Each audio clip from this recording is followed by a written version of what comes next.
hier schon Prüfung.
Du jetzt im Farmertor auch ein bisschen fahren?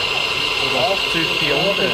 Nein, jetzt eben nicht, wenn ich einen Haltergerät bin ich dran, mit auch Nachfallfahren.